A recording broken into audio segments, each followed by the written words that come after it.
Hello friends, स्वागत है आपका affairs cloud learn to lead में। मैं हूं आशु और आज हम डिस्कस करेंगे बहुत ही इंपॉर्टेंट करंट अफेयर 13 अक्टूबर 2021 के, जिसमें से आप दो बेस्ट इमेजेस यहां पे देख रहे हो। लेकिन आज हम बहुत ही इंपॉर्टेंट करंट अफेयर्स को डिस्कस करने वाले हैं, तो वीडियो को बिल्कुल लास्ट तक देखना है। लेकिन सारे बच्चों से रिक्वेस्ट करूंगा कि आप हमारी एप्लीकेशन को डाउनलोड कर सकते हो करियर्स क्लाउड को। इसका लिंक जो है वो डिस्क्रिप्शन बॉक्स में आपको मिल जाएगा। उसके बाद लॉगिन करें ईमेल आईडी के थ्रू और क्रैक करंट अफेयर्स के ऊपर क्लिक करके आप क्या कर सकते हैं, 1 साल या फिर 2 साल की सब्सक्रिप्शन बाय कर सकते हैं। दोनों का प्राइस बहुत कम है, लेकिन एक खास बात है कि हम वो करंट अफेयर कवर कर देंगे जो आपको हर एग्जाम में काम आएगा। यही अफेयर्स क्लाउड की खासियत है। लेकिन ये करंट अफेयर किस तरह से कवर करेंगे? आपको मिलेगा डेली सेक्शन। डेली में आपको 3 तरह के सेक्शंस मिलेंगे, detail, question and answer format और एक होगा क्विज, जो कि हर रोज आप हमारी एप्लीकेशन के ऊपर अटेम्प्ट करोगे। वीकली करंट अफेयर, हर हफ्ते आपको 3 सेक्शंस मिलेंगे, एक तो डिटेल करंट अफेयर का, एक क्वेश्चन एंड आंसर फॉर्मेट का, एक क्विज भी मिलेगा, ताकि हर हफ्ते आप हमारी एप्लीकेशन के ऊपर जाके अपने आप की टेस्टिंग करें कि यार कितना करंट अफेयर मुझे याद रहता है। और मोस्ट इंपॉर्टेंट सेक्शन है हमारे पास मंथली। इसमें आपको 4 तरह की पीडीएफ्स मिलेंगी, डिटेल करंट अफेयर की, क्वेश्चन एंड आंसर फॉर्मेट की, बेस्ट 100 करंट अफेयर्स मिलेंगे वो भी क्वेश्चन एंड आंसर फॉर्मेट में, और एक मिलेगी पॉकेट पीडीएफ जिसमें आपको 2 लाइन में या 3 लाइन में करंट अफेयर मिल जाएगा और जल्दी जल्दी में आप इसको रिवाइज करने में अपने एग्जाम से पहले यूज कर सकते हो। लेकिन आपकी प्रेपरेशन को और अच्छा करने के लिए हम आपको 20 अलग अलग तरह के टॉपिक्स की पीडीएफ दे रहे हैं। मतलब अगर एक टॉपिक को रिवाइज करना चाहते हैं तो यहां से कर सकते हैं। और अगर आप बैंकिंग के स्टूडेंट हैं तो आपको 3 चीजें मिलेंगी, detail, question and answer format और क्विज। इसका मतलब है कि ये तीनों चीजें बैंकिंग एंड इकोनॉमी से ही रिलेटेड होगी, लेकिन जो ये क्विज होगा ये आप हमारी एप्लीकेशन के ऊपर मंथली बेसिस पे अटेम्प्ट कर सकते हो। इसी तरह से आपको एग्जाम पीडीएफ मिलेगी, जिसमें आपको जितना भी पास्ट करंट अफेयर है 2021 का जा चुका है, जल्दी जल्दी में रिवाइज करने के लिए आप इसका यूज करोगे। डिटेल में बजट और इकोनॉमिक सर्वे मिल जाएगा। इसमें आपको एक्सपेक्टेड क्वेश्चन एंड आंसर भी बताए जाएंगे जो एग्जामिनर बजट और इकोनॉमिक सर्वे से बना सकता है। और अगर आप किसी भी स्टेट एग्जाम की तैयारी कर रहे हैं तो हम आपको स्टेट करंट अफेयर भी प्रोवाइड करेंगे। और खास बात है कि हम हर स्टेट और यूनियन टेरिटरी को कवर कर रहे हैं। तो ये सारी चीजें के लिए कोई अलग अलग प्राइस नहीं पे करना, आपने सिर्फ हमारी एप्लीकेशन को डाउनलोड कर लेना, करियर्स क्लाउड को लिंक दिया हुआ है नीचे। उसके बाद जो है वो लॉगिन कर लें अपनी ईमेल आईडी के थ्रू और क्रैक करंट अफेयर्स के ऊपर क्लिक करके आप 1 साल या फिर 2 साल की सब्सक्रिप्शन बाय कर सकते हैं। लेकिन दोनों का प्राइस बहुत कम है। लेकिन जो नए स्टूडेंट हैं वो 2 साल की बाय करें, उनको फायदा मिलेगा, क्योंकि अगर 1 साल की बाय करोगे तो आपको अभी 2021 का पूरा करंट अफेयर मिल जाएगा, लेकिन 2022 का नहीं मिलेगा। तो 2022 में 3 ही तो महीने, तो इसका मतलब आप अभी जो है वो अगले साल की सब्सक्रिप्शन बहुत ही कम प्राइस पे ले सकते हो। और दोनों के ऊपर आपको 10% एक्स्ट्रा डिस्काउंट तो मिल ही जाएगा ASH10 का यूज करके। और अगर आपकी कोई भी क्वेरी है, कोई डाउट है, तो इस ईमेल आईडी और नंबर पे हमें संपर्क कर सकते हैं। तो स्टार्ट करते हैं फिर 13 अक्टूबर 2021 का बहुत ही इंपॉर्टेंट करंट अफेयर। लेकिन सारे बच्चों से मैं रिक्वेस्ट करूंगा कि जितने भी यार वीडियो को देखते हैं वो लाइक जरूर कर दिया करें, वीडियो को शेयर जरूर करें, ज्यादा से ज्यादा शेयर करें, चैनल को सब्सक्राइब कर दें। अभी के अभी सब्सक्राइब करोगे फिर ही अगला क्वेश्चन देखोगे। और टेलीग्राम ग्रुप को आप ज्वाइन कर लें डिस्क्रिप्शन बॉक्स लिंक से। तो मोस्ट इंपॉर्टेंट क्वेश्चन में पहला है, who has been appointed as the chairman of board of BharatPe. तो भारत पे का जो बोर्ड है, आप कह सकते हो जो बोर्ड ऑफ डायरेक्टर्स आप कह सकते हो, उनका जो बोर्ड बनाया गया उसके चेयरमैन किनको अपॉइंट किया गया है। आपको एक हिंट देता हूं कि एसबीआई के एक फॉर्मर चेयरमैन थे, उनको अपॉइंट किया गया है और नाम क्या है उनका? रजनीश कुमार। तो आपको पता है 2017 से लेके 2020 तक रजनीश कुमार एसबीआई के चेयरमैन रहे हैं। तो ये बोर्ड ऑफ भारत पे जो है उसके चेयरमैन रहेंगे। और भारत पे का आपको पता है कि रिसेंटली उनको अप्रूवल मिल गया है कि वो स्मॉल फाइनेंस बैंक जो है वो बना सकता है। तो इसका मतलब जो भारत पे है वो स्मॉल फाइनेंस बैंक बनाएगा किसी एक कंपनी के साथ मिलके। और जब वो कंपनी के साथ मिलके बनाएंगे तो गाइडेंस चाहिए होगी, वो गाइडेंस कौन प्रोवाइड करेगा? रजनीश कुमार जी प्रोवाइड करेंगे। इसका मतलब कि चाहे छोटे टाइम पीरियड के लिए चाहे लंबे टाइम पीरियड पे के लिए जो स्ट्रेटजीज होंगी वो बेसिकली रजनीश कुमार जो हैं वो बनाएंगे। और भारत पे वैसे भी आपको पता होना चाहिए कि भारत पे जो है वो बिजनेस टू बिजनेस ट्रांजैक्शंस के अंदर जो है वो सबसे अच्छी फाइनेंशियल सर्विसेज प्रोवाइड करता है। और ये यूनिकॉर्न भी बन चुका है दोस्तों। यूनिकॉर्न का मतलब आपको पता होना चाहिए कि जिस कंपनी की वैल्यूएशन $1 बिलियन से ज्यादा हो चुकी है, उस स्टार्टअप की वैल्यू $1 बिलियन से ज्यादा हो चुकी है, इसका मतलब उसको हम क्या कहते हैं? यूनिकॉर्न। और भारत पे के बारे में याद रखोगे, भारत पे के जो सीईओ हैं वो अशनीर ग्रोवर हैं। कौन है? अशनीर ग्रोवर। और जो ग्रुप प्रेसिडेंट है वो याद करने की जरूरत नहीं, लेकिन हेड ऑफिस इसका न्यू दिल्ली है और इसकी स्थापना भारत पे की 2018 में की गई थी। अशनीर ग्रोवर सबसे इंपॉर्टेंट है यहाँ पे। लेकिन जो बाकी अपॉइंटमेंट्स आप देख रहे हो वो भी बहुत इंपॉर्टेंट है। लाइक अमित सक्सेना का आप नाम देख रहे हो, इनको recently chief technical officer appoint किया गया है किसका, आरबीआई इनोवेशन हब का, आरबीआई इनोवेशन हब का। पवन कुमार गोयनका जी हैं, इनको चेयरपर्सन बनाया गया रिसेंटली, कौन सी ऑर्गेनाइजेशन का, इन स्पेस का। तो याद रखोगे इन स्पेस ऑर्गेनाइजेशन का, इसका मतलब है Indian space, Indian space, Indian national space promotion authorisation centre, promotional authorisation centre. Next है रनिंदर सिंह, इनको बनाया गया president recently national rifle association of India का, राइफल एसोसिएशन ऑफ इंडिया। तो आप यहाँ पे रजनीश कुमार का चेहरा देख सकते हैं, इनको भारत पे का बोर्ड जो है उसका चेयरमैन जो है वो बनाया गया है। नेक्स्ट आते हैं चीफ एग्जीक्यूटिव ऑफिसर, सीईओ बनाया गया है कौन सी कंपनी का, एनर्जी एफिशिएंसी सर्विसेज लिमिटेड का सीईओ किसको बनाया गया है, तो आंसर क्या होगा इसका, अरुण कुमार मिश्रा जी होंगे। जो एनर्जी एफिशिएंसी सर्विस लिमिटेड है दोस्तों, आपको पता होना चाहिए कि ये ज्वाइंट वेंचर है कुछ कंपनीज का मिला के जो है वो ज्वाइंट वेंचर है। कौन कौन सी कंपनीज है इसमें, एक तो आपको एनटीपीसी मिल जाएगा, नेशनल थर्मल पावर कॉर्पोरेशन, एक आपको रूरल इलेक्ट्रिफिकेशन कॉर्पोरेशन मिल जाएगा, और एक आपको मिल जाएगा पावर फाइनेंस कॉर्पोरेशन जो कि महारत्ना का स्टेटस रिसेंटली इनको दिया गया है, और एक आपको मिलेगी पावर ग्रिड कॉर्पोरेशन। तो ये 4 ऑर्गेनाइजेशंस का मेल है जिसने एनर्जी एफिशिएंसी सर्विसेज लिमिटेड को बनाया है, और अरुण कुमार मिश्रा को चीफ एग्जीक्यूटिव ऑफिसर जो है वो बनाया गया है। और इससे पहले ये पोजीशन जो है वो सौरभ कुमार के पास थी, लेकिन अब जो है वो अरुण कुमार मिश्रा हैं। और energy services, energy efficiency services limited के बारे में याद रखेंगे, इसको 2009 में बनाया गया था, इसका हेडक्वार्टर जो है वो न्यू दिल्ली में है, और इसके चेयरमैन जो है वो के श्रीकांत हैं, के श्रीकांत। लेकिन फिर से यहाँ पे बाकी अपॉइंटमेंट जो है वो इंपॉर्टेंट है, लाइक इकबाल सिंह लालपुरा जी आप देख रहे हो, बहुत इंपॉर्टेंट है, इनको चेयरमैन बनाया गया है National Commission for Minorities, National Commission for Minorities. Nirlep Singh Rai हैं, इनको चेयरमैन कम मैनेजिंग डायरेक्टर जो है वो बनाया गया नेशनल फर्टिलाइजर लिमिटेड का, एनएफएल का, नेशनल फर्टिलाइजर लिमिटेड। वर्तिका शुक्ला मोस्ट इंपॉर्टेंट आपने याद रखना है, क्योंकि फर्स्ट वुमेन है दोस्तों ये, first women chairperson and managing director जो इंजीनियर्स इंडिया लिमिटेड की लगाई गई है, इंजीनियर्स इंडिया लिमिटेड। याद रखना है first women chairperson and managing director of engineers India limited, नाम क्या है इनका, वर्तिका शुक्ला। सारी अपॉइंटमेंट्स बहुत इंपॉर्टेंट हैं। तो Arun Kumar Mishra appointed as EESL chief executive officer, थोड़ा सा फोटो को याद रखें, इससे आपको लंबे समय तक जो है वो क्वेश्चन याद रह सकता है। नेक्स्ट आते हैं 22 Lal Bahadur Shastri National Award for Excellence जो है वो किसको दिया गया है। तो आपको पता है लाल बहादुर शास्त्री जी हमारे पूर्व प्रधानमंत्री जो है वो रह चुके हैं, और इनके नाम से ये एक नेशनल अवार्ड फॉर एक्सीलेंस जो है वो स्टार्ट किया गया था, और इसका जो ऑनर है बेसिकली आप कह सकते हो ये इसलिए दिया जाता है जिसने बहुत ही अच्छे से लोगों के लिए क्या किया हो, काम किया हो। तो इसमें सबसे बड़ा नाम जो है वो यहाँ पे है डॉक्टर रणदीप गुलेरिया जी का, जो एम्स दिल्ली के हेड हैं, आप कह सकते हो जो एम्स दिल्ली के हेड हैं, या आप कह सकते हो जो डायरेक्टर है एम्स दिल्ली के, all India institute of medical science के। तो इनको ये अवार्ड इसलिए दिया गया है क्योंकि इन्होंने जब कोविड-19 चल रहा था तो उस टाइम पे लोगों की बहुत ज़्यादा सेवा की, और आप कह सकते हो अपने डिपार्टमेंट को आगे बढ़ाया, और जो एम्स का आप कह सकते हो विकास है वो इनके दौरान जो है वो बहुत ज़्यादा हुआ है, इसके कारण लोगों को बहुत ज़्यादा हेल्प मिली है, जिसके कारण रणदीप गुलेरिया जी को ये अवार्ड दिया गया। तो सिंपल क्वेश्चन है, Lal Bahadur Shastri National Award for Excellence किसको मिला है, डॉक्टर रणदीप गुलेरिया जी को। नेक्स्ट आते हैं वेरी इंपॉर्टेंट क्वेश्चंस के ऊपर, लेकिन यार वीडियो को लाइक जरूर कर दे, जितने भी बच्चे वीडियो को देख रहे हैं लाइक जरूर कर दिया करो, इससे प्रोत्साहन थोड़ा सा बढ़ता है।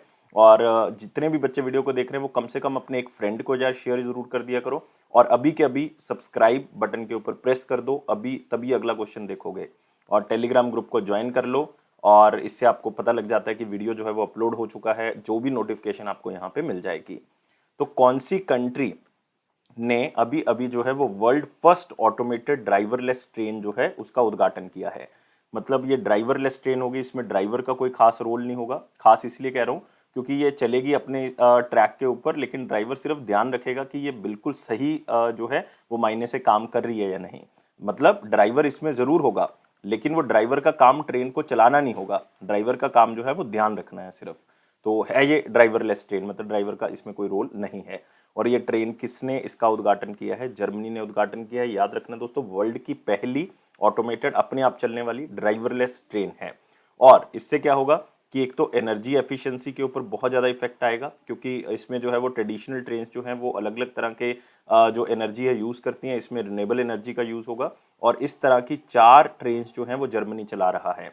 और आप कह सकते हो कि ये कहाँ पे चलेगी, हैमबर्ग के अंदर चलेगी। आपको एग्जैक्ट जगह एग्जामिनर थोड़ा सा डिफिकल्ट करके डाल सकता है क्वेश्चन, हैमबर्ग। और ये दो कंपनीज का दोस्तों मेल है, दो कंपनीज ने मिलकर इसको चलाया है, और वो कंपनीज कौन सी है, एक तो है हमारे पास डॉचे बाहन, डॉचे बाहन बेसिकली एक जगह का नाम है डॉचे बाहन, एंड एक सीमन है जो टेक्नोलॉजी प्रोवाइड करेगी, सीमंस कंपनी। तो इसका मतलब ये हमारे पास दो कंपनीज का मेल है। जो ये ड्राइवरलेस ट्रेन्स हैं ये दिसंबर में जो है वो क्या कर दी जाएंगी, स्टार्ट कर दी जाएंगी। तो ये चीज़ें याद रखनी है। और जर्मनी के बारे में याद रख सकते हो, प्रेसिडेंट कौन है, फ्रैंक वॉल्टर हैं, फ्रैंक वॉल्टर। और कैपिटल कौन सी है, बर्लिन है जर्मनी की। और दोस्तों याद रखोगे करेंसी जो है वो यूरो है।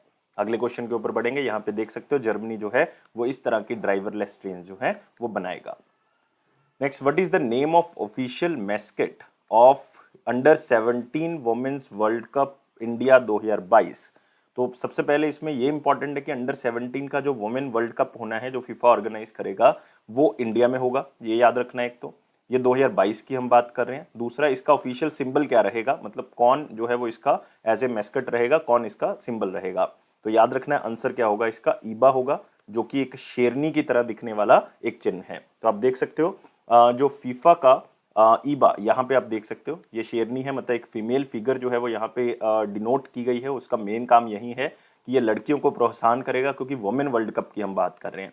तो अंडर 17 वर्ल्ड कप इंडिया 2022, तो ये किसका पिक्चर है, लायनेस का। तो किसका है, लायनेस का जो है वो पिक्चर है। और इससे क्या होगा, इससे आपको पता लगेगा दोस्तों कि ये लड़कियों को क्या कर रहा है, प्रोत्साहन कर रहा है, जो औरतें हैं उनको प्रोत्साहन दे रहा है कि वो अपनी फुल एनर्जी के साथ जो है उसमें पार्टिसिपेट करें। और इसको याद रखोगे, कई बार एग्जामिनर पूछ लेता है कि ईबा किसको रिप्रेजेंट कर रहा है, तो याद रखना है एशियाटिक लॉयनेस को क्या कर रहा है, रिप्रेजेंट कर रहा है। एशियाटिक जो शेरनी है उसको रिप्रेजेंट कर रहा है। और इसका मेन जो एम है वो यही है कि लड़कियों को प्रोत्साहन देना, उनको एम्पावर करना, ताकि वो आगे बढ़ सके। और आपको एक चीज़ और बताऊंगा कि ये 2022 में 11 अक्टूबर को स्टार्ट होगा और 30 अक्टूबर को ये खत्म हो जाएगा। तो 11 अक्टूबर हमारे लिए इंपॉर्टेंट है, क्यों, क्योंकि 11 अक्टूबर को हम मनाते हैं इंटरनेशनल, कौन सा दिन, इंटरनेशनल गर्ल्स चाइल्ड डे या international day of girl child. तो याद रखना है international day of girl child. मैंने आपको याद करवाया था कि अमिताभ बच्चन जी का जन्म होता है 11 अक्टूबर को। तो जन्मदिन है तो अमिताभ बच्चन जी याद रखोगे कि लड़कियों के लिए बहुत कुछ करते हैं, बच्चों के लिए बहुत कुछ करते हैं, जिसके कारण जो है ये दिन उनके से आप याद रख सकते हो आराम से। और जर्मनी ऐसी पहली कंट्री है दोस्तों, ये भी याद रखोगे। अभी हम जर्मनी के बारे में बात करके हैं ट्रेन के अंदर।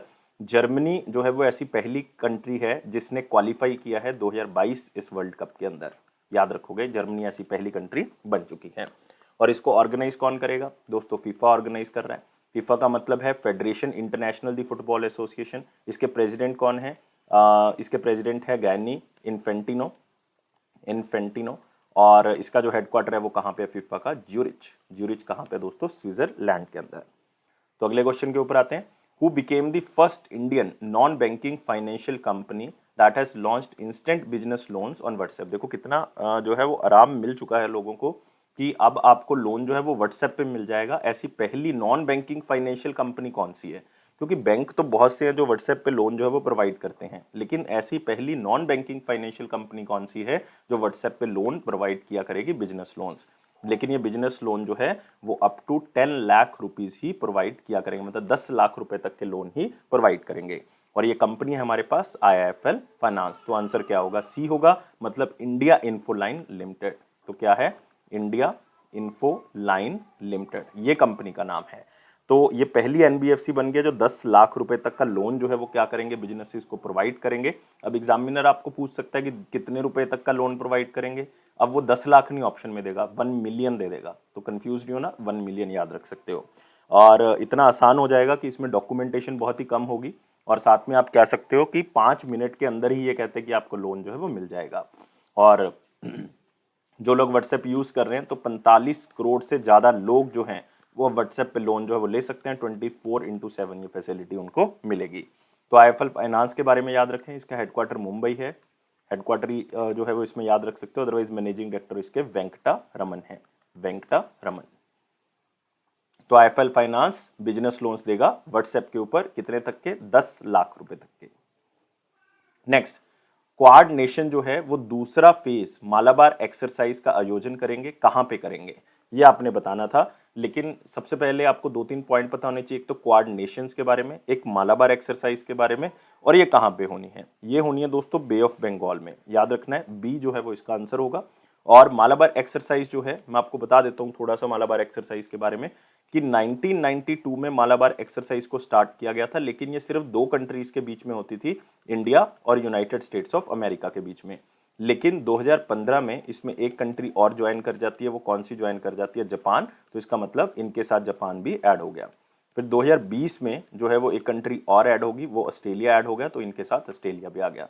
तो अगर आप देखोगे ये टोटल कितनी कंट्रीज बन गई? 4। और इसी को हम क्या कहते हैं? क्वाड्रिलेटरल डायलॉग स्ट्रेटेजिक ग्रुप या क्वाड्रिलेटरल ग्रुप। तो ये क्वाड का मतलब ही ये है कि 4 कंट्रीज इसमें पार्टिसिपेट करेंगी। ऑस्ट्रेलिया ने 2020 में जो है वो इसके अंदर पार्टिसिपेट किया था। तो ये बहुत इंपॉर्टेंट है मालाबार एक्सरसाइज, इसके बारे में जानना बहुत इंपॉर्टेंट है। और क्वाड नेशंस जो हैं वो इसलिए ग्रुप बनाया गया था ताकि हम जो चाइना का दबदबा है इंडिया पैसिफिक रीजन के अंदर, उसको हम क्या कर सकें? कम कर सकें। और आपको ये पता होना चाहिए कि क्वाड ग्रुप जो है वो देन किसकी, मतलब ये आइडिया किसका था? तो ये प्राइम मिनिस्टर जो थे जापान के, शिंजो आबे जो पुराने प्राइम मिनिस्टर थे, उनका आइडिया था। 2007 में उन्होंने कहा था कि हमें चाइना के दबदबे को कम करना है, तो हमें एक ऐसा ग्रुप बनाना चाहिए। फिर 2017 में जब एशियान की मीटिंग हुई तो इन कंट्रीज ने सोचा क्यों ना क्वाड ग्रुप को दोबारा से स्टार्ट किया जाए, तो 2017 में इन्होंने दोबारा से स्टार्ट किया। तो ये सारी चीजें आपने याद रखनी जितनी भी मैंने बताई हैं। और बे ऑफ बंगाल में ये मालाबार एक्सरसाइज की जाएगी 4 कंट्रीज की। और रिसेंटली क्वाड नेशंस की एक इन पर्सन मीटिंग भी हुई, आपस में मिले हैं पहली बार। कहाँ पे? यूनाइटेड स्टेट्स ऑफ अमेरिका में। जो बाइडेन ने इस मीटिंग को होस्ट भी किया है।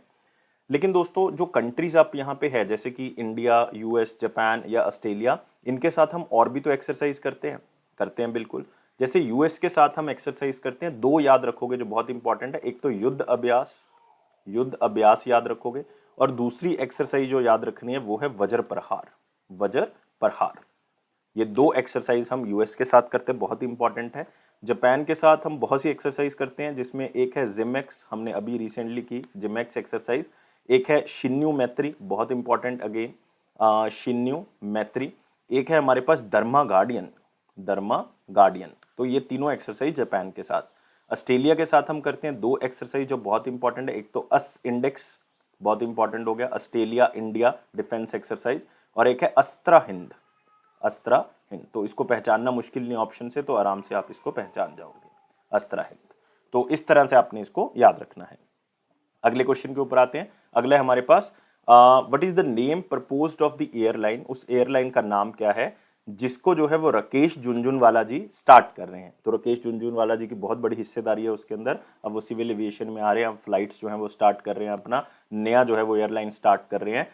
जेट एयरवेज के जो पुराने सीईओ थे उनके साथ मिलके जो है वो इसको स्टार्ट किया जा रहा है, जिनका नाम था विनय दुबे जी। तो जेट एयरवेज के पुराने सीईओ रह चुके हैं ये विनय दुबे, इनके साथ मिलके राकेश झुनझुनवाला जो है वो इसको स्टार्ट कर रहे हैं। और जो कंपनी है बेसिकली जो इसको स्टार्ट कर रही है उसका नाम है एसएनवी एविएशन। तो इस नाम से जो है कंपनी है, और एयरलाइन का नाम जो है वो क्या है? अकासा एयर। तो आंसर क्या होगा इसका? डी होगा। तो याद रखना है, ये कहते हैं कि मिड 2022 में, मतलब जून 2022 के आसपास जो है वो इसको स्टार्ट कर दिया जाएगा अकासा एयर को। अल्ट्रा लो कॉस्ट एयरक्राफ्ट होगा, मतलब आप कह सकते हो इसमें रिन्यूएबल एनर्जी का बहुत ज़्यादा ध्यान रखा जाएगा। अफोर्डेबल होगा, हर बंदा जो है वो इसमें सफ़र कर सकता है, और हर बंदे का सपना जो है वो एयर ट्रेवल करने का जो है वो क्या हो सकता है यहाँ पे पूरा हो सकता है। और राकेश झुनझुनवाला एक बहुत बड़ा नाम है, अगर आप देखोगे ट्रेडिंग इंडस्ट्री के अंदर इनको बिग बुल ऑफ इंडिया कहा जाता है। Big bull of India. मैं अभिषेक बच्चन जी की बात नहीं कर रहा, ना ही मैं हर्षल मेहता की बात कर रहा हूँ, यहाँ पे बात हो रही है राकेश झुनझुनवाला की। और एक बात और याद रखनी है, इनको एक नाम से और जाना जाता है, वॉरेन बफेट भी कहा जाता है इंडिया का, वॉरेन बफेट ऑफ इंडिया। तो इस तरह से आपने याद रखना है। और अकासा एयर के जो सीईओ होंगे वो कौन होंगे? विनय दुबे होंगे, क्योंकि इन्हीं को एक्सपीरियंस है यार, क्योंकि वो जेट एयरवेज के सीईओ रह चुके हैं, तो इन्हीं को एक्सपीरियंस है कि बेसिकली किस तरह से एयरलाइन को आगे चलाना है। तो अकासा एयर। तो यहाँ पे देख सकते हो मिनिस्ट्री ऑफ सिविल एविएशन ने अप्रूवल दे दिया है, नो ऑब्जेक्शन सर्टिफिकेट दे दिया है राकेश झुनझुनवाला जी को कि भाई जाओ और अपनी एयरलाइन जो है वो स्टार्ट कर सकते हो, अकासा एयर स्टार्ट कर सकते हो। और रिसेंटली आपको पता है ये मोदी जी से मिलके भी आए हैं, तो मोदी जी से मिलके भी आए हैं, तो ये भी आप थोड़ा सा याद रख सकते हो। और मिनिस्ट्री ऑफ सिविल एविएशन की जब हम बात करते हैं तो एक नाम ध्यान में आ जाता है ज्योतिरादित्य सिंधिया जी का, क्योंकि वो यूनियन मिनिस्टर बनाया गया रिसेंटली, बहुत बड़ी जिम्मेवारी उनको दी गई। कॉन्स्टिट्यूएंसी जो है वो उनकी मध्य प्रदेश है, क्योंकि राज्यसभा के मेंबर हैं। अगले क्वेश्चन के ऊपर आते हैं। कंपनी है इजी टैप, उन्होंने कोलैबोरेट किया कौन से बैंक के साथ, ताकि एक नई एप्लीकेशन जो है वो रिटेल बिजनेसमैन को प्रोवाइड कर सके, और उस एप्लीकेशन का नाम क्या है, माई व्यापार। देखो एक एप्लीकेशन स्टार्ट की गई माई व्यापार, जो ये करियाने का काम करते हैं, छोटे बिजनेसमैन हैं, तो वो इस एप्लीकेशन का यूज़ कर सकते हैं। और कौन सी कंपनी इस एप्लीकेशन को प्रोवाइड कर रही है, इजी टैप। लेकिन ये कौन से बैंक के साथ मिलकर इसको प्रोवाइड कर रहे हैं, एक्सिस बैंक के साथ मिलकर इसको प्रोवाइड कर रहे हैं। तो इसका मकसद क्या होगा कि माई व्यापार एप्लीकेशन जो है वो डाउनलोड करें जितने भी ये जो व्यापार हैं, जो एक्सिस बैंक के साथ जुड़े हुए हैं लोग, और साथ में जो है वो बिजनेस भी कर रहे हैं, तो उससे क्या कर सकते हो आप, अपनी ट्रांजैक्शंस को यहाँ पे देख सकते हैं। तो सिंपल है कि जो पॉइंट ऑफ सेल मशीन्स हैं, क्योंकि अलग से 50,000 पॉइंट ऑफ सेल मशीन जो है वो डिस्ट्रीब्यूट भी की गई हैं 1600 शहरों के अंदर। तो जब ये डिस्ट्रीब्यूट कर दी गई हैं तो ये दोस्तों माई व्यापार एप्लीकेशन के साथ अटैच हो जाएगी। जब अटैच हो जाएगी इसका मतलब जब भी पॉइंट ऑफ सेल मशीन पे कोई ट्रांजैक्शन होगी तो आप माई व्यापार एप्लीकेशन पे देख सकते हो, पूरा जोड़ जो है वो आपको दिख जाएगा, और क्या क्या सामान जो है वो लेके गया कोई बंदा, सारी चीज़ें उसमें पता लग जाएंगी। मतलब अपने बिजनेस को मैनेज करने के लिए, उसका जो फाइनेंशियल लेवल है उसको चेक करने के लिए आप माई व्यापार एप्लीकेशन का यूज़ करोगे। तो मेन इसका मकसद यही है कि डिजिटल पेमेंट्स को हमने बढ़ाना है, ज़्यादा से ज़्यादा डिजिटल पेमेंट्स हो सकें। तो एक्सिस बैंक जो है वो पीओएस मशीन को जो है वो देगा, और इजी टैप जो है वो माई व्यापार एप्लीकेशन को बना के दे रहा है। तो इन दोनों का कॉम्बिनेशन क्या होगा कि डिजिटल ट्रांजैक्शंस बढ़ेंगे, और एक्सिस बैंक के कस्टमर भी जो है यहाँ पे इंक्रीज होंगे, क्योंकि जिन लोगों के पास नहीं है वो इस बैंक के साथ जुड़ेंगे, इस एप्लीकेशन को डाउनलोड करेंगे। और एक्सिस बैंक के बारे में याद रखें, इसके जो सीईओ हैं वो अमिताभ चौधरी हैं। अमिताभ चौधरी, हेडक्वार्टर जो है वो इसका मुंबई में है, मुंबई।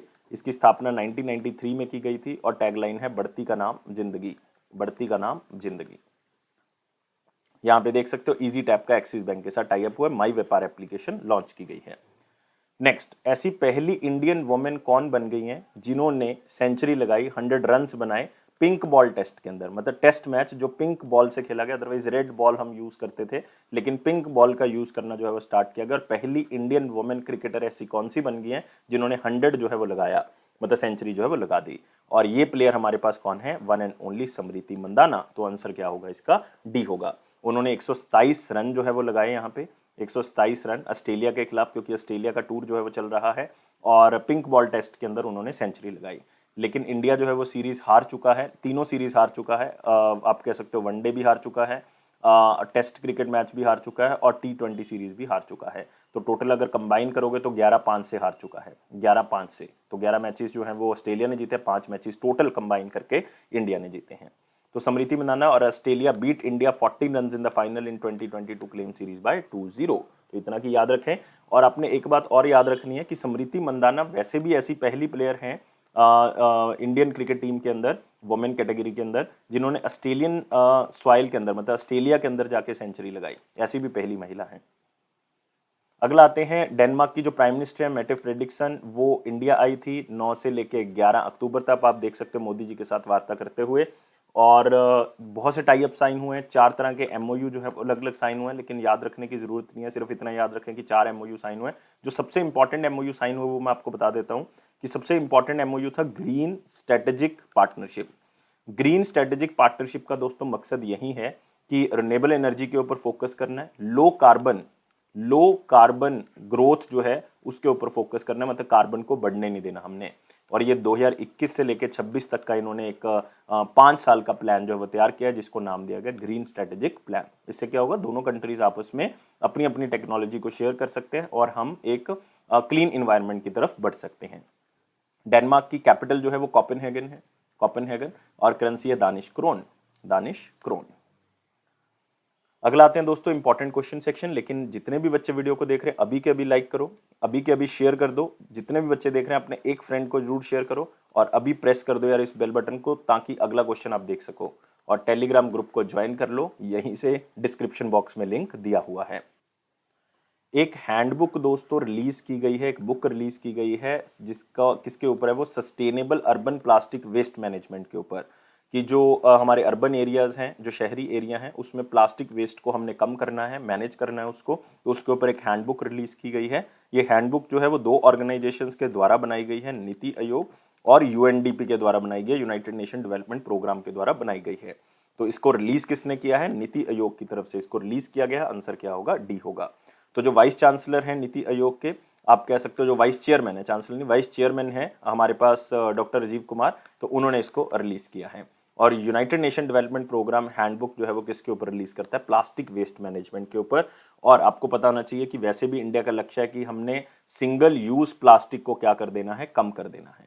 क्या करना है? सिंगल यूज प्लास्टिक को 2022 तक हमने खत्म कर देना है, ताकि जो प्लास्टिक वेस्ट है उसको हम कंट्रोल कर सकें, और जो प्लास्टिक हमारे पानी को खराब कर रहा है, समुद्रों को खराब कर रहा है, या हमारी लैंड को खराब कर रहा है, उसको भी हम खत्म कर सकें।